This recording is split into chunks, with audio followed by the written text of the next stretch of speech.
Hello, I'm really glad that you decided to check on the second video in the series where we're going to look at the first of 13 levels of forgiveness as described in the phenomenal book Tomer Dvorah, or Date Palm of Dvorah, by the 16th century Kabbalist Rabbi Moshe Cordovero. So the 13 levels are based on a verse in Micah that goes through the 13 attributes of God, which are couched in highly arcane language, but he teases them out to discuss these 13 different levels. And the first level of 13 is called Mikael Kamocha, or Who is God Like You? And Rabbi Cordovero evokes a very powerful image called the Melech Ne'elav, or the insulted king. So what is this talking about? Basically, we have this idea, which is common to most Western monotheistic faiths as far as I'm aware, that not only did God create the universe, but God continues to maintain the existence of the universe, that God continues to send a flow of energy to the universe to allow it to maintain its existence. Were God to, at a moment, God forbid, remove that continuous flow of energy, the universe would simply disappear in an instant. So the idea is that God did not just, like in a deist position, sort of create the world and then step back, like creating a clock, winding it up and then walking away. God continues to provide this flow of energy to the universe at all times. So if we accept that as a basic idea of Judaism, then that would mean that all of the energy that is directed to this universe at every moment is not only on a macro level, but also on a micro level. As the Midrash likes to say, there is not a blade of grass that grows without an angel striking it and saying, grow, meaning that every single aspect of our existence is supervised, observed, and given energy by the King of Kings. This is a concept in Judaism known as Hashgacha Pratis, or divine providence in traditional theological language.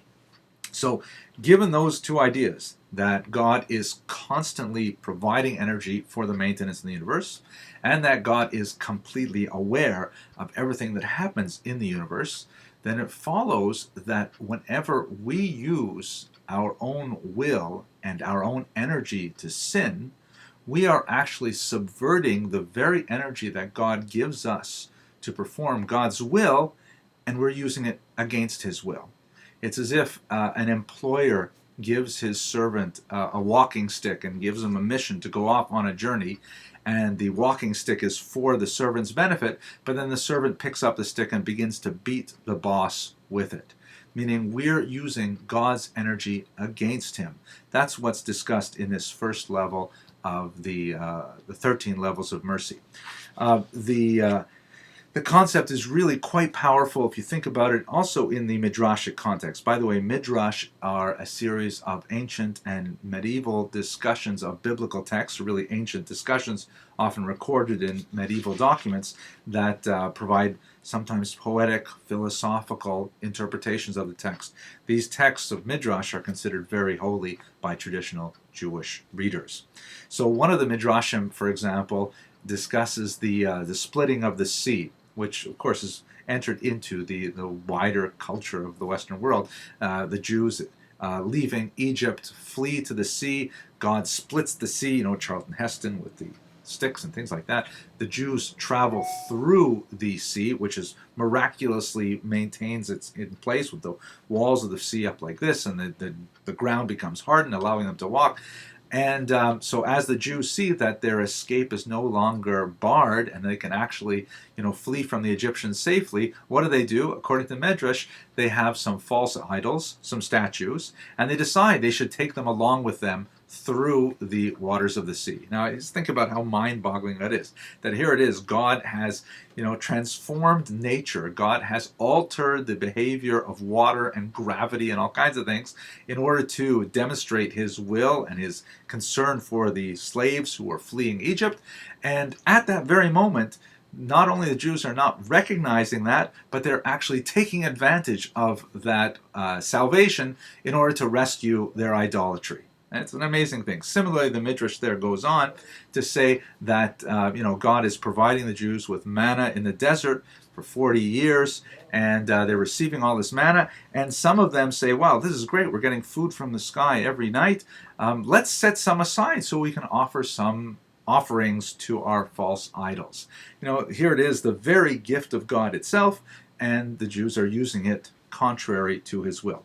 So this is why God is called the Melech Aluv, or the Melech Ne'elav, meaning the insulted king, because here, God forbid, we are actually kind of slapping him in the face when he is benefiting us directly. It's an amazing, astounding level of forgiveness that's very difficult for us to comprehend. Nevertheless, in Tomer Devorah, the date palm of Devorah, which I've discussed in this commentary, the Kabbalah of forgiveness, Rabbi Moshe Cordovero does discuss it at some length. And I think that one of the ways that we can understand this best is in the sort of behavior paradigm set up by parents and children, especially adolescent children. I'm a father of 6 myself, thank God, so I certainly know a little bit about adolescent behavior, and it can be trying every now and then. And the idea is that here you're giving so much energy to these kids, providing for their education and their housing and their shelter and their food and their, all this positive energy all the time. And when they do things that are contrary to your will, it can be very frustrating. Similarly, if an employer is upset with an ungrateful employee, or if a spouse is, long suffering the foibles of his or her marriage partner, there's all kinds of times where we are required to keep giving, even when the other person is not only rejecting, but throwing it back in our face in a very spiteful manner. And in that case, that is, the giver, are to a certain degree like God in terms of giving to humanity. We are required, we are called upon to be generous with ourselves, to give of ourselves, and to totally ignore the insult that comes back. So to go back, for example, to the adolescent children, rebellion is part of developing their identity. Rebellion is part of them trying to figure out exactly who they are as independent individuals. And so, on the one hand, yes, it would be nice if they could go straight from, like, saying being beautiful 10-year-olds to being beautiful 20 or 30-year-olds without any of that crazy stuff in the middle. But it's a natural part of growing up that they should learn to rebel against authority in order to understand what independence means. So our task as the givers, as it were, is to forgive those kinds of return insult. That's interesting. I just thought about that. The word give and forgive are closely related. I'm sure someone talked about that, but anyways, in my commentary, I go through the translation of the text, and please have a look on the website. You'll see some of the original text there in Hebrew and in English, and I go through several kind of discussions of the references there and the kind of a scholarly material. But the part that I kind of like the most, and I hope you'll enjoy too, is I try to take this book, which is really very much a pragmatic book, despite all of the Kabbalistic information and the Talmudic information. There's nevertheless, it's a book about practice. It's a book about how can we change our lives by implementing these 13 levels of forgiveness. So what I do at the end of each of these 13 sections is I try to provide the reader with a few practical examples. So where we might actually use some of these ideas. And if we rehearse them, then hopefully when real life presents us with an opportunity, we'll actually remember what we read and do the right thing. So here's an example. Let's say you're in line at the checkout. You're in the checkout line at this grocery store. You happen to be in the express line because you only wanted to grab a few things before you rushed home.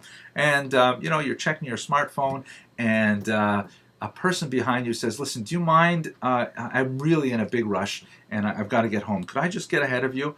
And, you're feeling kind of relaxed, and you've been reading the Kabbalah of forgiveness, and you're thinking, yeah, sure. So you let that person go in front. And as that person goes in front, and let's say it's a woman, she starts putting her items on the conveyor belt, you notice that, the sign says maximum 10 items. And you're looking at and she's got 18 items on that conveyor belt. And you're thinking, whoa, what a chutzpah, to use the Yiddish expression. What nerve. Now, okay, really, in the grand scheme of things, 8 items is not hugely more than 10. But here, she asked you to, give her something. Let her take your place in line. And then with that, forgiveness, she's gone and turned it back on you. Oh my gosh. Okay. So that's a fairly small example. If you read the Kabbalah of forgiveness, you'll be able to say, all right, the insulted king, God takes a lot worse punishment than I do, and I'm also responsible for a lot of that punishment of God. I'm not speaking theoretically here, I'm speaking, actually. So if God can tolerate my transgressions, then certainly I can tolerate 8 extra items on the conveyor belt. It's much harder, though, when you get to the serious family dynamics of, parents and adolescents and spouses and siblings, and you just have to use your imagination a little bit about those situations where you're required to give and they're not necessarily respecting the fact that you're giving, and you nevertheless have to give and give again. That's this concept of the Melech Ne'alav, the insulted king. And if we can master this first concept of forgiveness, that giving is really something that is incumbent upon us, something that we nevertheless have to give, and we should not necessarily anticipate an appropriate level of gratitude in return, then we've made the first step towards the 13 distinct levels of forgiveness. If you thought this one was hard, which I did, which I do consider it hard, sit tight, because the next 12 levels, each one gets harder and harder. By the time we get to 13, which is kind of like the nuclear option, if you can't find any other way to forgive a person, the 13th level is the absolute last-ditch effort. You'll see that there's a tremendous amount of spiritual work that goes on here. Now, one last thing before we close. In my commentary, as I work through this, really I'm working through it for myself too. I really want to become the kind of person that Rabbi Cordovero writes about in Tomer Devorah. I thought a little bit about, what could I do to exercise this forgiveness muscle? What could I do to myself? How could I work on myself to try and, produce the kind of person that I want to be? So I thought of an exercise that you might want to try as well. So the first level of forgiveness is all about giving and not expecting anything in return. Giving, and even if what comes back is a slap in the face, just saying, well, my task here is to give, and I give without reservation. So think about this exercise. Go through your contact list and see if you can find a few people that you haven't talked to in a long time, and write them a letter. Write them an actual, paper letter, like so 20th century kind of technology. A postcard, a small thing, and then just stick those letters in the mail and forget about them. And do this maybe once a month. Try and write these letters. My gosh, I'm reminding myself, I really should do this more often. But try and write these letters and just send them off. This is what my mother does. My mother is really an amazing person, and she writes letters like this constantly on little slips of paper that are, individual, not like full pages like this and not typed, but she'll find little notepad. You don't care about this. I should get back to the material. So just write those letters, send them off, and don't expect any response. If you get a response, then that's wonderful, and I'm sure it'll make you feel really good. And if you don't, well, that's okay. You've put yourself into that kind of modality of giving unconditionally. And that's really at the root of this concept of the Melech Ne'alav, the insulted king. That God knows he is going to be insulted. God knows that, giving us this kind of energy, we're bound to do the wrong thing with it from time to time, and we will be using the energy he gives us contrary to his will, even when he's completely aware of that. And nevertheless, he does not stop that flow of energy. He keeps giving and giving and giving. So that's the first level of the 13 levels. Please, click on the playlist, try the second level. It gets a little bit harder and actually a little bit more Kabbalistic. Thanks for watching.